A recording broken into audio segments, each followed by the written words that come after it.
I think we probably, yeah, I think we probably covered most of that off. All Trying right. to think about what else is there, but How about how much the software would cost to like, mhm. because you were talking about using Hunter. I know there's other alternatives, but you know, you could Yeah, talk about I mean that. Hunt. Yeah, I mean um, Hunt is the best by far. I mean there are other ones, but the the accuracy of the data and the amount of email addresses you get back just isn't doesn't compare.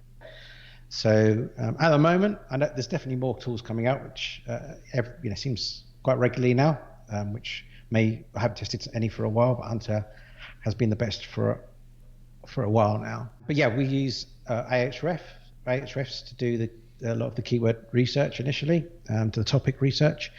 We also do use that for the prospecting. So we do, like I said, we download all of those prospects, and that's just a case of a lot of downloads of CSVs, which takes several hours, and then kind of merging them together. So we use Ahrefs for that aspect. We use Hunter for the email addresses and the campaigns. So I mean, Hunter is really quite expensive, really, depending on how much outreach you're doing. I can't remember what the lowest plan is, but we're on like a custom plan now, which is kind of above what all the plans are. I think that the highest one that's available is $400 a month. So it's quite expensive for that data. And Ahrefs is you can get it for like $99, but then it all adds up. So yeah, I think that's all and G Suite we use as well. So that's a small subscription every month for that Okay. as well, and the cost of a domain. Let's move on to an upcoming case study that you guys are going to be working on. It's like a million words that you're trying to publish. Can you tell us about that? And like, what are you trying to do with this new case study? Yeah, so we've been working with expired domains increasingly at Niche Website Builders and kind of for our own portfolios. Adam, in particular, been rolling out some case studies where he's creating one or two sites a month. We're kind of calling it like the many horse strategy kind of internally a little bit. So, the idea being that if we start 10 sites on an expired domain, then this when you're starting new sites, whether they're on expired domains or new domains, you never quite know which ones are going to take off, and it's hard to predict up front if they're going to. So if some will take off really quickly, and some will just take a much longer time. And my belief is that if you're doing the right things over time, you'll get there with eventually. But the idea behind our strategy is like why persevere and push on with one site and take a long time to kind of get there when you've got some that are showing clear potential. So by putting many horses into the race, so you start 10 sites, we'd expect 4 kind of to break even after a year with maybe 100,000 words of content, and then like another 4 to be doing a little bit better and kind of giving you a return on investment, a few extra $100 a month, and then like 2 of those 10 may be the ones that are just clearly taking off and clearly the winners. And that's kind of how we're modeling our strategy at the moment. And then maybe we would sell those that are breaking even, either keep some of the others for cash flow or sell the others that are doing a little bit better, and just reinvest everything into those ones that are winning, because you're just going to get there faster.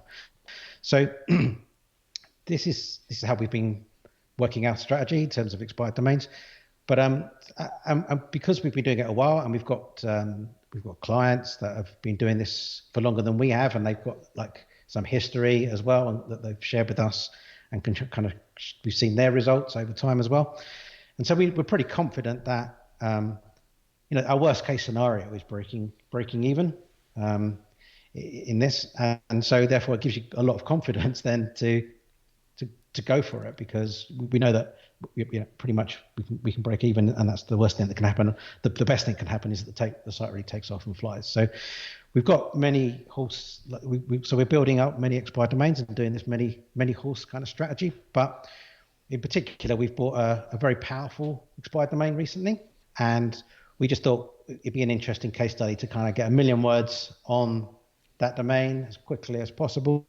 Well, I'd say, yeah, as quick as we can. We've got a number of writers now, and we've got kind of spare capacity, and we kind of employed additional writers for our own projects anyway, and we're going to start with 200,000 words initially, and then we're just going to keep piling on as many as we can, as quickly as we can over a period of maybe 3 or 4 months, and try to get 1 million words, and then just see what happens, because we don't know yet, but we at least expect to break even. But if we get the good thing about having a powerful domain is that there's bigger upside. So we found that how powerful the domain is when you buy it doesn't necessarily mean that site's definitely going to take off. It might not. And so we've had sites that we've bought much cheaper domains that are just aged and they're a small authority that have done really well, and vice versa. But if you if one of the winners is a really powerful domain, there's lots more upside that can be had because of that the authority that domain has. So we might get lucky with this one and it might fly. We might not, but it's going to be interesting to see what happens. Can you share how much you spent on the domain? We spent about $5,000, maybe a little bit more, 5.5, Okay. something like that. And then can you share the metrics? And then I'll have you back on to talk about the, as time goes on to get an update. But yeah, just curious about the, initial metrics and stuff like that. Yeah, I think it's a DR64-ish, which is good, but it's more the quality of the links that are there. Obviously, the DR is a manifestation of that metric, but that number can be achieved a number of different ways. So there's actually a lot of very high quality sites that are linking to this domain, which I guess is probably less. It's got less domains linking, but those ones that are really powerful, I guess, is one way to describe it. And it's the proper niche. There's no switching to some other area. You're in the right topic area here. Oh, I see. So the domain dictated the niche essentially. So we were just looking for a really good domain. That's how we were doing a lot when we were working with expired domains in the early days and going through the auctions. It's very hard to say I want a domain in the dog niche and then find one. So what we've historically done is just try to find awesome domains, and then that would work as a niche site, and then that dictates the niche for us. We're building up a lot of partnerships now, which means we've got a lot more access to a lot more domains, which means we are able to service a little bit more specific requests. But in this case, it was a good domain. We liked the backlink profile, we liked its history. Looking at Wayback Machine, it was a very credible kind of site historically, and that's why it's got some really good links, and that essentially dictated. It's in the sports. I can tell you, it's in the sports space, and that's why we decided to go with it. Nice. And you mentioned 1 million words. How many articles do you envision that being? Oh, you'll make me do math now, Doug. So typically, it kind of varies because we base the length of articles on a number of different factors on the competitors. But if you're typically saying that maybe a roundup review is 2,500 words, and then informational posts are 1,000 to 1,500. Maybe single product reviews are the same, 1,000, 1,500. So they're talking. How many is that? Like 300, 400 posts, something like that. I was going to guess 400. I was going to guess about 400 to account for those, just ballpark. So, okay, that lines up. That's pretty cool. And you said you imagine it'll be 3 or 4 months or so to get it all done.